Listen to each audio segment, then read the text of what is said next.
Best of USWNT's World Cup Media Day, Rapinoe, Morgan, Smith. Players from the United States women's national team met with reporters on Tuesday as they begin preparations for the 2023 Women's World Cup, which will occur in Australia and New Zealand from July 20th to August 20th. During Tuesday's proceedings at Dignity Health Sports Park, the USWNT players were asked about a range of topics. From the newsworthy the growth of women's sports to the lighthearted what shows to binge-watch at the tournament. As the USWNT targets an unprecedented third consecutive World Cup title and a fifth overall. Here were some quotes that caught our attention. Megan Rapinoe, forward fourth World Cup.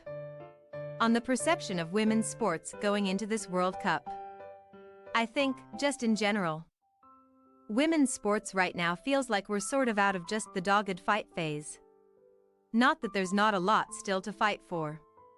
I think everyone is sort of hip to the game now and understands that this is not somewhere that's just like, oh, we should cheer for the Women's World Cup because that's the right thing to do. It is actually terrible business if you are not tuning in, you are missing out on a large cultural moment. Alex Morgan, forward fourth World Cup. On the upcoming World Cup campaign. In 2019, we started off with a bang, and we're hopeful and optimistic in this tournament of being able to be successful. That's what we've worked so hard towards the last 4 years, and we have incredible respect for upcoming group stage opponent, Vietnam. They're an incredibly organized team.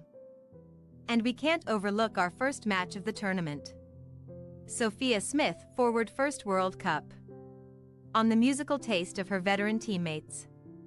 Some of the songs they play, they're all listening to, I have no idea what they are. They sound like my parents, what my parents listened to. And has she, as an 22-year-old, has ever used a CD player? No. Are there any non-USWNT players she's looking forward to seeing at the World Cup? Australia's Sam Kerr, she is amazing. She's someone that I definitely look up to. Brazil's Marta is someone that I've always looked up to. Probably my favorite player.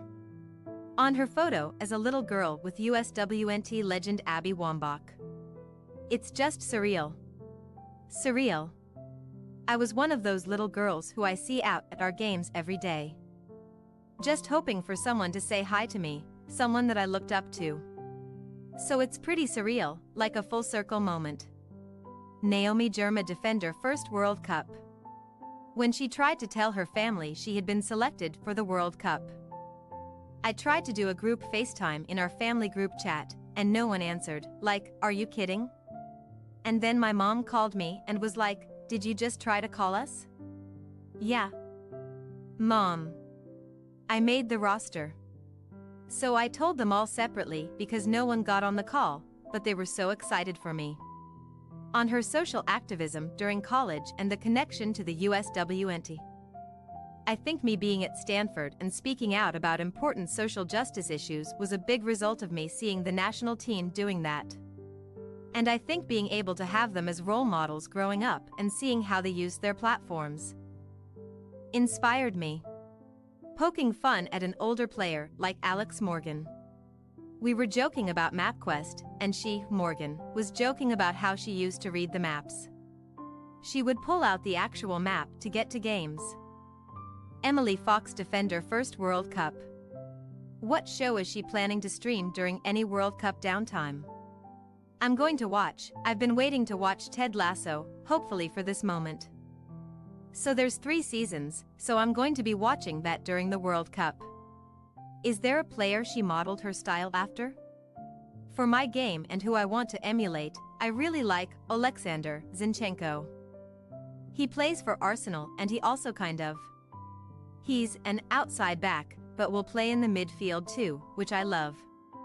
And then also, Liverpool's Trent Alexander-Arnold. There are so many really good outside backs. Sophia Huerta, defender first World Cup. On her decision to not accept an early call-up to Mexico. I would call it brave, for sure. I think just having to make that decision at such a young age, just because of getting cap-tied. At 19, I decided to make that decision, although I wasn't getting any communication from the U.S. team, so I really had no idea if I was ever going to be someone that they were interested in or that I was ever going to get called into a camp on inspiring a future generation. If I played for the US and I had Huerta on the back of my jersey, little boys and girls could see the Hispanic last name. And if you could see it, you can be it. So it's really important for me to be one of the two Latinx people on the team and to represent a community that's unfortunately not represented too much. Ashley Sanchez, midfielder, first World Cup. What athlete would she pick to play soccer, and what position would that person play? Probably Serena Williams. She's already an athlete. But I feel like just put her up top and she would probably just be able to go straight to goal. Christy Mewis, midfielder, first World Cup. On awaiting the call for the USWNT roster.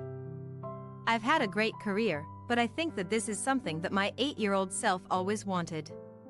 So if I didn't accomplish it, it was of course going to hurt really bad. I'm sure it would hurt everybody in that situation, too, but it meant so much to me because I think that this has made my career. Everything that I've done has been worth it. Trinity Rodman, forward, first World Cup. On the growing diversity in women's soccer. The young girls that look up to me and a lot of girls that look like me. I see 10 to 20 girls after every single game that could be my sisters, and I just look at them and I smile. On having Shaquille O'Neal announcing her USWNT call-up in a star-studded video. He's been so great, and obviously him and my dad, Dennis Rodman, had a connection, but he's such a great guy. He's a great dad and, he still influences social media, the game of sports and the women's game as well. I think getting that message from him was amazing, and I want to continue to have that connection with him as well. On how she wants people to see her. I've definitely tried to be more than a soccer player. I want to influence the world and the game in a different way. I don't want to just be known as Trinity Rodman, the soccer player. I want to influence young girls.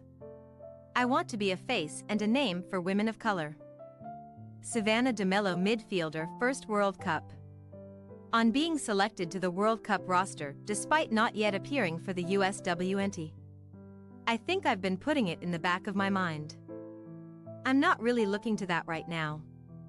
I'm just looking to getting into camp, getting my feet settled, getting to know the girls, and just training and learning the system here. On any possible nerves before the World Cup? Oh yeah.